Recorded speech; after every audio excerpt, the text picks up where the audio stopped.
Hi everyone, welcome to The Butler Speaks. My name is Charles McPherson, and this is the inaugural response to some questions. And what I'm really excited about is that the Butler Speaks blog has only been up for a couple of weeks, and we already have tons of questions, which is really great. And so my colleague Scott Munden and I are going to be going through some of these questions together, and so he's going to be the voice off camera, and here I am. Hopefully answering the questions correctly. So let's all have a great time and keep the questions coming. So Scott, why don't we start with our first question? Okay. Well, Charles, I have Jim, who's asking, I guess he was watching the videos that we had on packing suitcases, and so he wanted to know whether you should be using standard grade tissue paper for suitcase packing, or whether it would be better to use acid-free archival tissue paper, specifically for long-term storage of clothing and fine linens. That's actually a really great question. So Jim, the short answer is you can absolutely use any kind of tissue paper for packing suitcases, and you're absolutely correct. If we're going to do long-term storage, you need to have acid-free tissue paper. The problem is, which is that if you have two kinds of tissue paper in your household, then this is going to get confusing because which tissue paper is the acid-free and which is not, because they both look exactly the same. So the best thing that you can do is just have acid-free tissue paper in your house. So the next part of the question is, where do you get acid-free tissue paper? And that is actually really simple. You can just go to any archival store, either online or in a city, in a large city where they have them, and that's where you can buy it. Okay, great. So hopefully Jim will be happy with your answer. So have fun, Jim. Hope you're doing lots of packing and going somewhere really fabulous, or at least your employer. So it was really exciting that we had a novelist actually write in to us. That was great. And her name is Anne, and she's writing a novel that's featuring a butler as one of its central characters. And so she was asking, how would a butler respond to a situation where his or her employer begins to treat the butler as a friend or a confidant? How would a butler be expected to handle such situations? And is any kind of informal relationship ever permitted? What an incredible question, and that's actually a really long question. That's actually something that we study in Butler School continually. It's a theme that goes throughout the school. But I have 3 points that I'd like to just try to summarize it with. And number one, I learned from a very dear friend of mine, Jenny Hookey, the acronym OSB, which is overstepping boundaries. And so first and foremost, you should never overstep boundaries. So you should always try to stay correctly on your side. And hopefully your employer will on theirs, but there's times that they will overstep their boundaries. But if you at least stay on your side, that's number one. Number two, which is something that I talk about all the time, which is stay professional and you'll never go wrong. And I think that always conducting yourself professionally, whether you're a law clerk working in a law firm, or whether you're a butler or a household manager or a housekeeper working in a household, you should always stay professional and you'll never go wrong. And remember that it's okay to be friendly with your employer and to have a friendly relationship, but don't be overly familiar. This is not your best friend. So this is not someone who you talk about your date with on Saturday night and whether you had a good time or a bad time, or the problems that you're having with your children. It's really, you should stay friendly but not overly familiar. So I think that those are 3 really good areas that you can start from. Yeah, that's great. And it is a situation that comes up over and over again in private service. It does, and so the problem is that the employers can often take the liberty of overstepping the boundary, and we don't really have a choice. We have to, kind of deal with that. But I still think that the people who will be the most successful don't overstep the boundaries themselves. They stay professional, which allows them to never go wrong, and then they stay friendly but not overly familiar with their employer.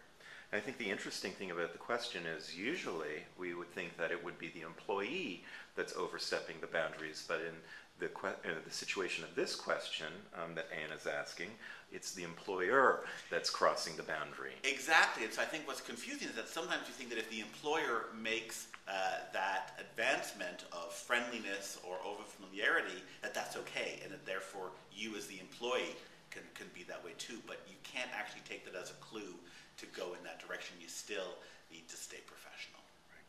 Anne has a follow-up question.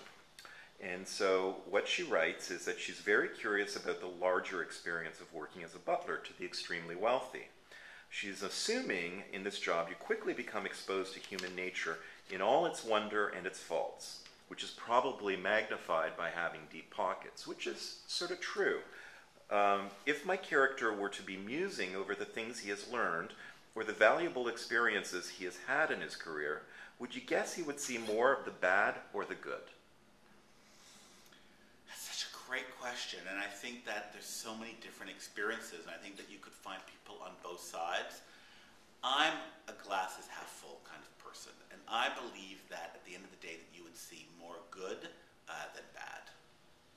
Well, I think you can speak to your experience where you were a butler to one of Canada's most prominent families, and I know that you always speak very fondly of that experience. It was the best time of my life, and I talk about, where would, Charles McPherson, who was born in a little small town, have an opportunity to have tea with the Prime Minister of Canada, or, fly in a Gulfstream plane, across the Atlantic Ocean, or go on a skiing holiday with my employer to Aspen, Colorado, and on my days off to be able to go skiing down the hill with a ski instructor.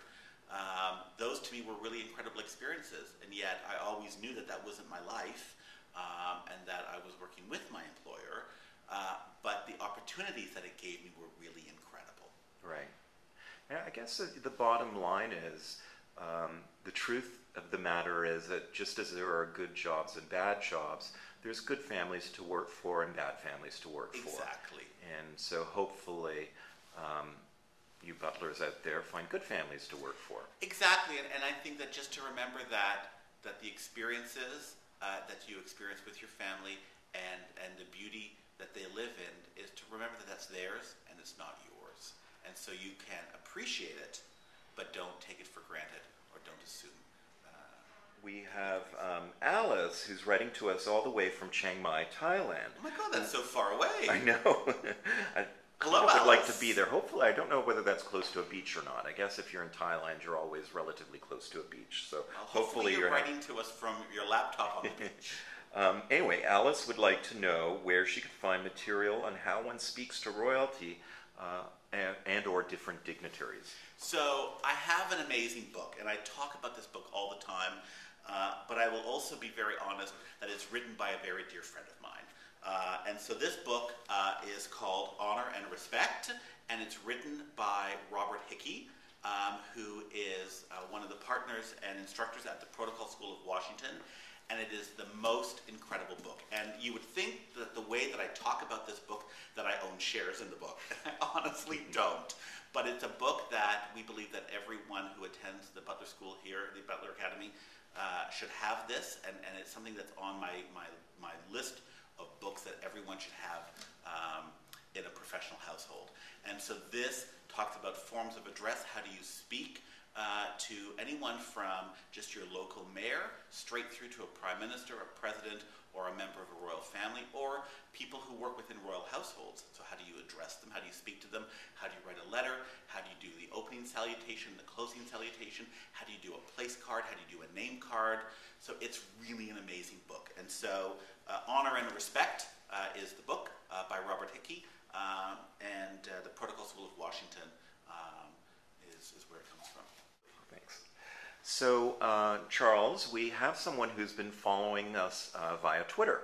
And oh my God, Twitter, that's right, because we're now on Twitter at twitter.com/Butler School. And so he found the blog, The Butler Speaks, through Twitter. And he was looking at the place setting video. Yes. And he was really interested in finding out where he could find a butler stick, because we use the butler stick in order to demonstrate a formal place setting. The famous butler stick, which is branded from the Charles McPherson Academy. And for those of you that don't know anything about the butler stick, the butler video stick is on this blog, just a little bit further down if you scroll down your screen. And what's great about the butler stick is it all is about the zero and the place setting, and so how you mathematically set a place setting. So how do you get one of these? It's actually really simple. You can send us an email at info@charlesmcpherson.com, and we will send you all the details, and we will be happy to sell one to you. Great.